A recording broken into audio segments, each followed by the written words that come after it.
Hello my loves, welcome back to Zeke's Lunchbox. Is that what I normally say? Hello my loves, welcome back to Zeke's Lunchbox. Yes, it is. Alright, today we're going to head into a vlog style behind the scenes making art video. I am currently working on a tarot card deck. If you're new here, I've been working on this deck for quite some time, I think since 2018, and it's all documented on this channel, and there's also a playlist of everything down below in the description. So if you want to catch up or you haven't seen the videos in quite some time, there's been quite an evolution of this project. So you can catch up down below or just continue watching and you can catch up with everything in this vlog.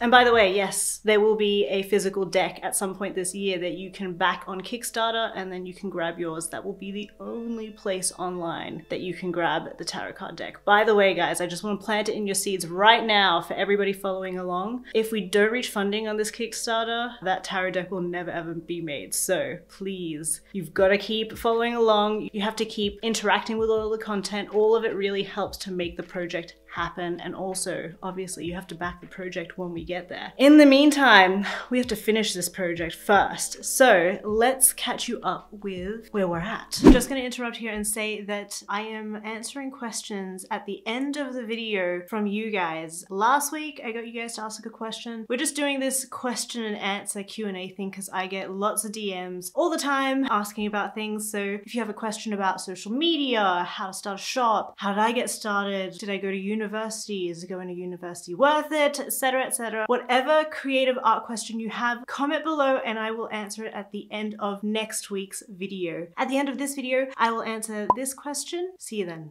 Alright folks, so today we are working on the Page of Wands. No we're not, we are working on the Knight of Wands. Page of Wands is up on screen, that's why I got confused for a hot minute. For people who aren't familiar with tarot. In a tarot deck, there are minor cards and major cards. So a minor arcana and a major arcana. Arcana usually means storytelling, I believe, or a story. Oh my god, I'm gonna correct myself if I'm wrong there. I'm working on the minor cards now, the major cards are completed. Something I mentioned already, all documented on this channel. I am working on the minor cards right now. So that means the minor cards are very similar to a regular playing card deck. So, you know, a deck where you would have like ace to 10 of the hearts, spades, etc. Very similar with the minor cards. So the minor cards, instead of hearts, spades, what have you, they've got cups, pentacles, wands, and swords. For all of the court cards, I'm wanting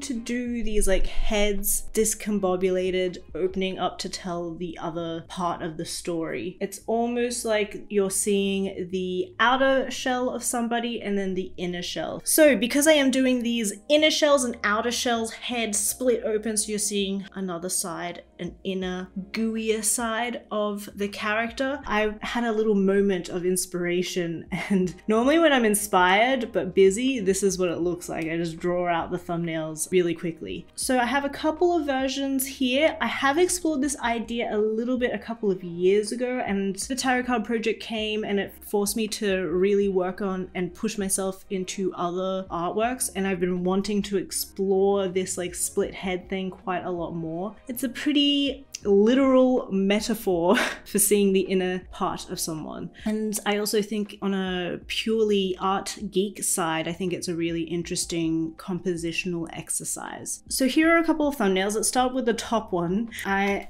find this one so funny. I like the silhouette of this one. It's got a very like sharp, almost, I don't want to say primitive, but that's really the vibe that I'm getting from it, because I guess, like, you know, the thumbnails really remind me of, you know, cave drawings from thousands of years ago. And I do like the big clunky head there, and the silhouette of the outer shell. And then also I like the cute little dangly arms of the creature that the main character is riding. The frame of each card is like so, you know, it's like a tall, skinny card. The tarot cards are a lot skinnier than regular playing cards. And it just doesn't work in the canvas that I have. I think that later on led me to wanting to explore maybe a little bit more height, possibly having the hair turning into like really fluffy clouds, and that's where you can see all the stuff down the bottom there. I even tried exploring the idea of elongating the creature so it had a really stumpy upper body but really ridiculously long legs. Again, I like that idea. I think it's really funny. It just felt a little stiff, however, when the two heads are like perfectly right next to one another.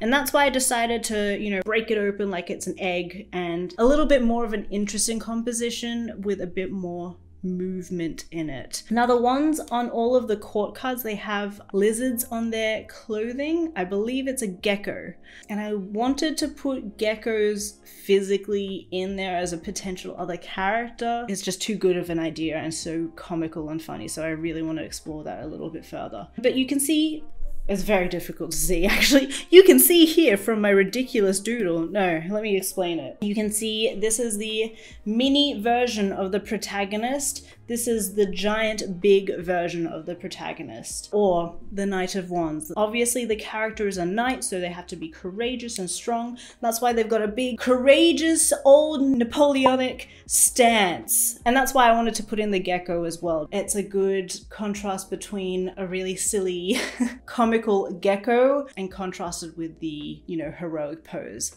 Trying very hard not to use the word juxtapose because it's a word that's almost too much of a joke now to use in the art community. When it comes to making work in a series, don't be afraid of repeating elements or repeating ideas. Ideas can be explored over and over and over again. Look at the Monet lilies, for example. If you're like, oh no, I have to come up with a whole new, fresh, bright idea. No, you don't. You need to explore the idea until you're so sick of the idea that you can put it to bed. That's the role of an artist. All right, hey folks, we are starting this new piece. I'm very excited to finally get into another suit card. I will just pull this one out here. As I showed you guys before, just working with the same color palette as the Page of Wands. Pretty much an extension in the series, so very similar colors, similar in terms of the content, everything that I mentioned before. So I feel like I actually need to refine the sketch before I start painting. Just, I think, like working out the actual shape and the anatomy of the rider would be really helpful for me to work out and figure out all the proportions now before I start blocking in the colors. But yeah, let's get to it.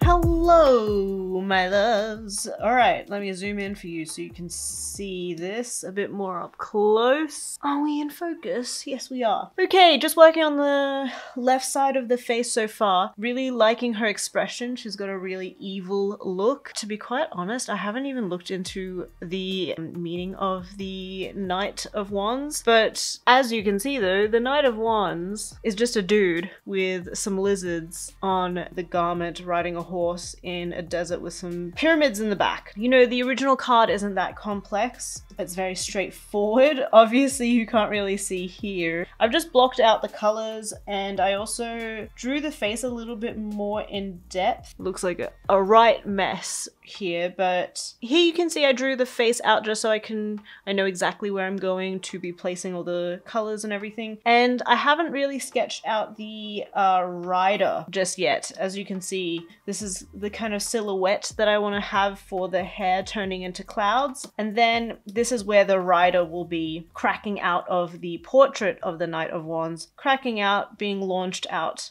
from the head. As you can see, it's just a blob, so I will have to try and sketch that up sooner than later, but right now I'm really just focusing on the face portion just for now. I think it looks really funny when you compare the two, but just so you know, that's how a lot of the digital pieces start off. I just use the lasso tool and fill them up, and then I kind of go from there. Later down the track, I would like to experiment with some more rendered pieces versus like some blocks. Just as an experiment, could be fun to play around with. These are the colors that I have so far. I don't love it. I'm also putting like some face spikes because the character is a knight at the end of the day and they kind of need some armor. Yeah, I'm not in love with the color palette just yet, but I think that'll change once I actually flesh things out a little bit more. The good thing about digital painting is that I can just launch straight into it and then make my decisions later. As we all know, my thing is just trying to pump these out as quick as possible, so I don't have to plan things as intently as I used to with the physical acrylic pieces, which is actually really nice. Kind of making it up as I go along keeps things a little bit more fresh and exciting for me. Let's keep going.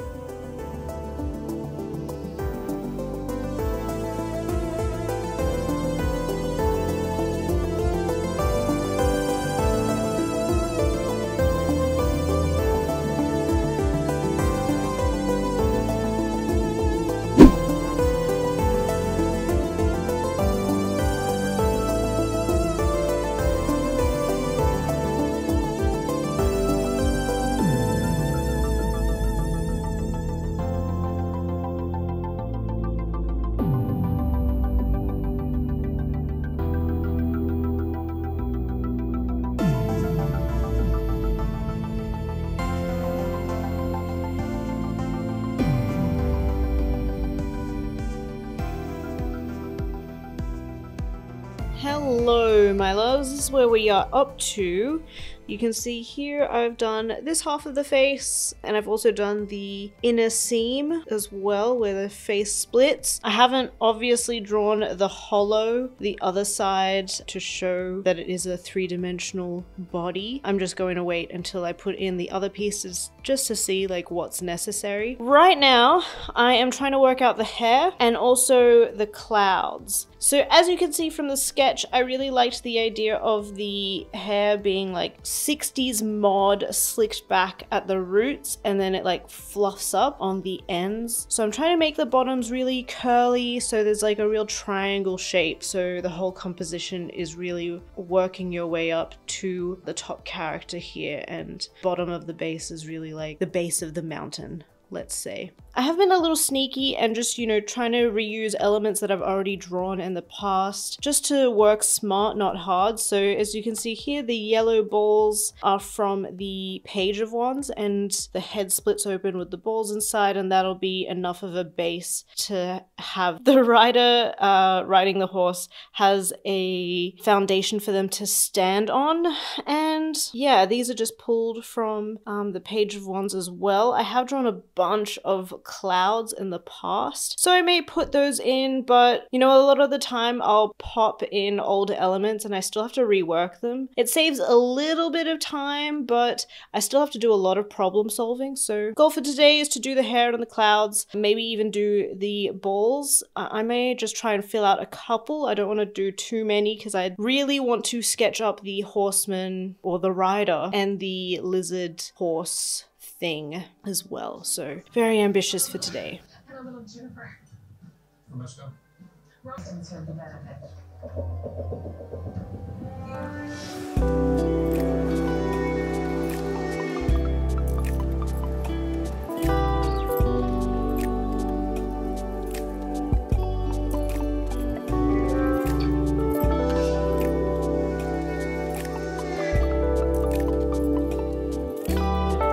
So today I've been working on the yellow and pink bubbles on the inside. I think it's really funny just having like this vessel crack open and then inside it's just like a ball pit. It's got a bit of a circus vibe to it, you know, like you open up a brain and there's just nothing in there except like a ball pit.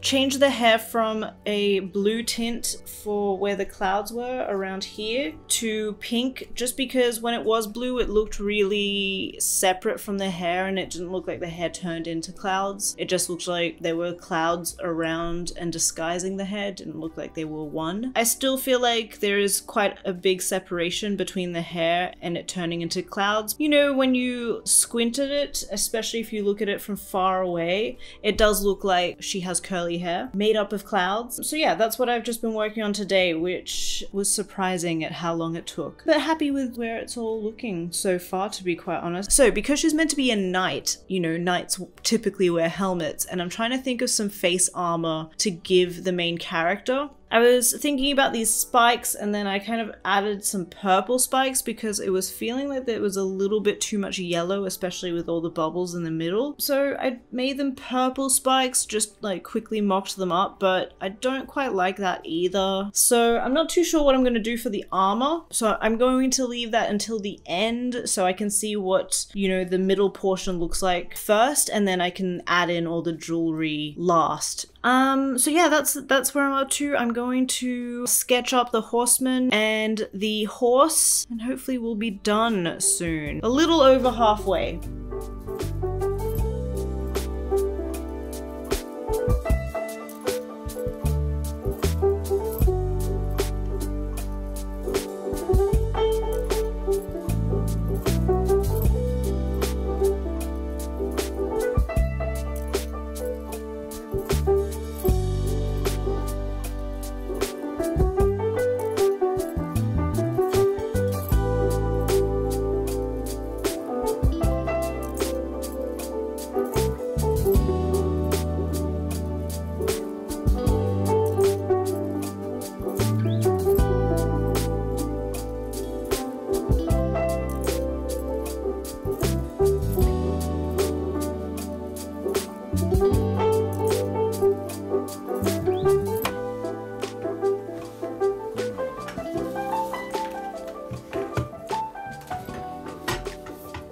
You guys just witnessed me doing this quick sketch, quick study to figure out how to do horses and also just try and figure out how to draw people on horses. It's actually very difficult having two creatures, a human, an animal, two humans, etc. It's really hard having those two elements come together, touch and be interactive, because there's a lot of foreshortening. Things are just not what you're used to. So like this leg here is obviously going to be really foreshortened. You're missing half the size of the body. It's a profile shot, as in the body, the upper body is in profile. So a lot of things are foreshortened, and it's very difficult to draw that sort of stuff. And I'm still always wanting to upskill my workflow and just my work in general. So yeah, I need to do a lot more studies like this. You know, the horse looks good. I feel like the figure looks a little strange. Also trying to figure out the scale between the two is very tricky. But anyway, I've gone and drawn this character over here. I know it's not a horse. The scale is very different because they're almost, you know, very similar sizes. It's very difficult doing things perfectly to scale when it comes to the horse and the character, just because if I shrink it any further or shrink the human any further, it would be just way too tiny for the actual piece and how the card will come out in the end. So yeah, just got to figure out and play around with scale, and you kind of have to cheat a couple of things. Like I've made the leg a lot bigger. I've had to make the head, feet, and the hands bigger just so you can get that detail in it. Obviously the horse, lizard, gecko is a lot smaller in comparison to the scale of the human. It's just all of that sort of trickery is kind of necessary. Had a lot of trouble figuring out the helmet. Let me show you what it used to look like. Okay, so this was the initial helmet that I drew, but it looked too much like a bikey, a bikey's helmet, and it was very masculine, and I wanted it to be quite obvious that the knight was female. That's why I changed it over to this more, it's kind of like a Middle Eastern / Star Wars style helmet. Something just showing the eyes and having the mouth covered. It's actually incredibly difficult trying to draw helmets. I actually think like any armor or tactical gear is really difficult because I'm trying to make it look original but also still recognizable, so it's a hard line to toe. With the spikes on the face, I know I was tinkering around and wanting to do them, but I think in the end it's kind of disrupting the composition and the flow, but I will go into that later.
are done and we've finished the painting. Let me know what you guys think. How do you think it fits in the tarot card deck so far? I will pop up all the cards and you guys can make your assessment if it fits or not. At the end, when I was talking about adding the face spikes, I got rid of them in the end because it was looking really busy. It really disrupted the flow of the center part in the face, so I just got rid of it, nixed it. If you like this art and you want to support the channel and my art and want to continue the tarot card project, 1, obviously keep watching and like and subscribe. 2, head over to my shop. I've got lots of art prints available. All the tarot cards that I mentioned that are in the playlist, a bunch of them are up on my shop, so head over and grab a print if you want to help out the channel. All right, let's head into the question that I got you guys to ask me last week. This week's question is by Laura Gonzalez F. Thank you, Laura, for asking this question. They asked, what's your favorite art book and artists I look up to? Some artists that I always refer to, or I always go back to their work to kind of pull ideas from, which also coincide with 2 of my favorite art books. These 2 art books here I received when I was little. Every couple of years I always go through them and steal more ideas. MC Escher and René Margritte, whenever I see their artworks in big museums as well, I always get a massive kick because they've got a real sense of nostalgia for me, and I feel like really viewing their art a lot as a child has really stuck through in my mind. That's in the library of resources in my brain. 2 other artists that I really admire who really pushed me to go in the more like sci-fi route are Frank Frazetta. He's the king of sci-fi art. Truly, truly one of the best. This is Frank Frazetta's work. Ugh. Froth. Basically invented the whole aesthetic of sci-fi art. And another one is Mœbius. I'll pop up all these artists on screen. I know you guys are all creative here, so I'm sure you can see some commonalities between all these artists in terms of where you can see the influence in my work. And yeah, those are some of my favorite artists and my favorite art books. Thank you so much for asking that question. If you guys want more help with your creative journeys, consider becoming a patron. For only $10 a month, I give you guys a video response. So similar to this, kind of talking about your art and helping you make some further steps in your art careers. And also I send you an email as well with lots of resources, actionable steps. Every single month I just give that out to you guys through my Patreon. Massive shout out to all the patrons. All right, you guys, thank you so much for watching. Make sure you subscribe and like down there, and I will see you next week. We're gonna chat about these next week. Bye.